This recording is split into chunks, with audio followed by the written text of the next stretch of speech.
നമസ്തേ. ഓം. യുദ്ധകാണ്ഡത്തിലെ കഥാസാരമാണ് പറയുന്നത്. രാമരാവണ യുദ്ധത്തിനുള്ള ഒരുക്കങ്ങളും യുദ്ധവും രാക്ഷസവധവും സീതാസ്വീകരണവും പട്ടാഭിഷേകവും ഈ കാണ്ഡത്തിൽ വിശദമായി വിവരിക്കുന്നു. ഹനുമാനിൽ നിന്നും ലങ്കാവിവരണം കേട്ട ശ്രീരാമൻ സേനാനായകന്മാരെ നിശ്ചയിച്ച് യുദ്ധത്തിനുള്ള ഒരുക്കം കൂട്ടുന്നു. രാവണനാകട്ടെ ഹനുമാൻ ലങ്കയിൽ കാട്ടിക്കൂട്ടിയ അക്രമങ്ങൾ ഓർത്ത് പശ്ചാത്തല വിവശനായി മന്ത്രിമാരുമായി കൂടിയാലോചിക്കുന്നു.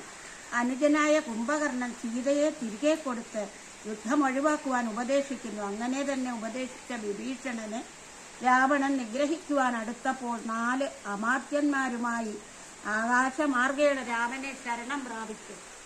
ശരണാഗത വത്സലനായ രാമൻ വിഭീഷണനെ സ്വീകരിക്കുന്നു. വിഭീഷണനുള്ള ദൗത്യവുമായി വന്ന രാവണാനുചരനായ ശുഗനെ വാനരന്മാർ കെട്ടിയിട്ട് മർദ്ദിച്ചു. തുടർന്ന് രാമന്റെ നിർദ്ദേശമനുസരിച്ച് ശുഗനെ മോചിപ്പിച്ചു. രാമാദികൾ സമുദ്രലംഘനത്തിനായി സേതുബന്ധനം ചെയ്യുവാൻ ആലോചിക്കുന്നു. വരുണനെ പ്രാർത്ഥിച്ച് വാനരന്മാരുടെ സഹായത്തോടെ സേതു ബന്ധിച്ച് അക്കരെ എത്തുന്നു. ശുഗനിൽ നിന്നും രാമാദികളുടെ വരവ് മനസ്സിലാക്കിയ രാവണൻ മുത്തച്ഛനായ മാല്യവാന്റെ ഉപദേശങ്ങളും കേട്ടില്ല. ഒടുവിൽ വാനരന്മാരും രാക്ഷസന്മാരുമായി ഗംഭീര യുദ്ധമായി. കുംഭകർണനെ ഉണർത്തി യുദ്ധത്തിനയക്കുന്നു. കുംഭകർണന്റെ നീതിവാക്യം രാവണൻ കൈക്കൊണ്ടില്ല. അവസാനം യുദ്ധത്തിൽ രാമൻ കുംഭകർണനെ വധിക്കുന്നു. സന്തുഷ്ടരായ ദേവവൃന്ദങ്ങളും നാരദമുനിയും രാമനെ സ്തുതിക്കുന്നു. അധികായ മുഖ്യന്മാരായ പല സൈന്യാധിപന്മാരും രാമബാണമേറ്റ് മരിക്കുന്നു. തുടർന്ന് രാവണപുത്രനായ ഇന്ദ്രജിത്തിന്റെ അസ്ത്രപ്രയോഗത്താൽ വാനരന്മാരധികവും വീണു. രാമപക്ഷത്തെ പരാജയം കണ്ട് ജാംബവാന്റെ നിർദ്ദേശമനുസരിച്ച് ഹനുമാൻ ഔഷധം കൊണ്ടുവരുവാൻ പോകുന്നു. മാർഗവിഘ്നം വരുത്തുവാൻ രാവണൻ നിയോഗിച്ച കാലനേമിയെ ഹനുമാൻ വധിക്കുന്നു. ഹിമവൽ സാനുവിനുള്ള വിശല്യകരണി, സന്താനകരണി, സുവർണകരണി, മൃതസഞ്ജീവനി എന്നീ ഔഷധങ്ങൾ കൊണ്ട് മൃതപ്രായരായ വാനരന്മാരെ എല്ലാം ജീവിപ്പിച്ചു. തുടർന്ന് അതിഘോരമായ യുദ്ധരംഗമാണ്. മർക്കടന്മാർ രാക്ഷസ ഗ്രഹങ്ങൾ അഗ്നിക്കിരയാക്കി. കുംഭകർണ പുത്രന്മാർ സുഗ്രീവനോടും ഹനുമാനോടും ഏറ്റുമരിച്ചു. രാവണപുത്രനായ മേഘനാഥൻ മായാസീതയെ കാട്ടി വാനരന്മാരെ കബളിപ്പിച്ചു. തുടർന്നുണ്ടായ ഗംഭീര യുദ്ധത്തിൽ ലക്ഷ്മണൻ മേഘനാഥനെ വധിക്കുന്നു. പുത്രദുഃഖത്താൽ വളരെ വിലപിച്ച രാവണൻ അസുരഗുരുവായ ശുക്രാചാര്യരുടെ ഉപദേശമനുസരിച്ച് നികുംബല എന്ന ഗുഹയിൽ ശത്രുവിജയത്തിനായി ഹോമം ആരംഭിച്ചു.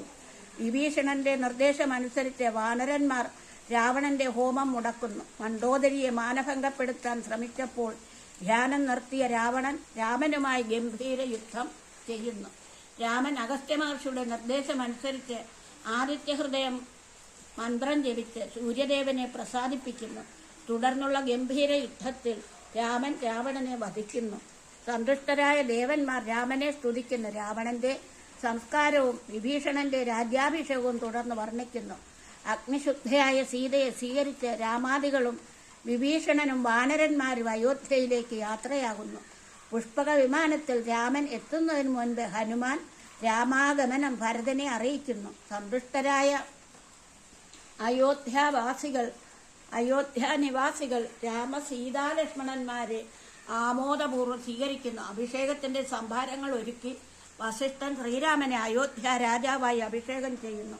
വാനരന്മാർക്ക് അനുഗ്രഹവും സമ്മാനവും കൊടുത്ത് രാമൻ പറഞ്ഞയക്കുന്നു. ദുഃഖാശ്രു നേത്രന്മാരായി വാനരന്മാർ യാത്രയായപ്പോൾ ശ്രീരാമൻ സീതാസമേതനായി അയോധ്യയിൽ സുഖമായി വസിച്ച് ശ്രീരാമന്റെ രാജ്യഭാര ഫലം വർണ്ണിച്ച് അധ്യാത്മരാമായണം ഉപസംഹരിക്കുന്നു. രാമായണ മഹാത്മ്യം എന്ന ഫലശ്രുതിയോടെ അധ്യാത്മരാമായണം യുദ്ധകാണ്ഡം സമാപിക്കുന്നു. മോക്ഷം, സൗഹൃദം, ധനധാന്യ വൃദ്ധിപ്രദം, ശത്രുവിനാശനം, ആരോഗ്യവർദ്ധനം, ദീർഘായുസ്, സർവാഭീഷ്ട സാധകം എന്നീ ഫലങ്ങൾ രാമായണ ശ്രവണം കൊണ്ട് ലഭിക്കുന്നതാണ്. ആധ്യാത്മികവും ഭൗതികവുമായ എല്ലാ സുഖങ്ങളും രാമായണ പാഠ ഫലങ്ങളാണ്. ഭൗതികമായ എല്ലാ ശ്രേയസ്സും അവസാന മോക്ഷവും നേടിത്തരുക എന്നുള്ളത് അധ്യാത്മ രാമായണ ശ്രവണ ഫലമാണ്. എന്നിങ്ങനെ രാമായണ മാഹാത്മ്യം കീർത്തിക്കുകയും അതെല്ലാവരും കേൾക്കുകയും പഠിക്കുകയും പാരായണം ചെയ്യുകയും ചെയ്യേണ്ടതാണെന്ന് ഈ കാണ്ഡം നമ്മെ പഠിപ്പിക്കുന്നു. ഭക്തജനങ്ങളുടെ ഏത് ദൗഷ്ട്യഭാവവും ഭഗവാൻ നശിപ്പിച്ചു കളയും. ഈശ്വരനോടുള്ള വൈരം പോലും ഭക്തിയായി തീരുന്നു എന്നീ തത്വങ്ങൾ ഈ കാണ്ഡത്തിന്റെ പ്രത്യേകതയാണ്. രാമായ രാമഭദ്രായ രാമചന്ദ്രായ വേദസേ രഘുനാഥായ നാഥായ സീതായാം പതേ നമഃ.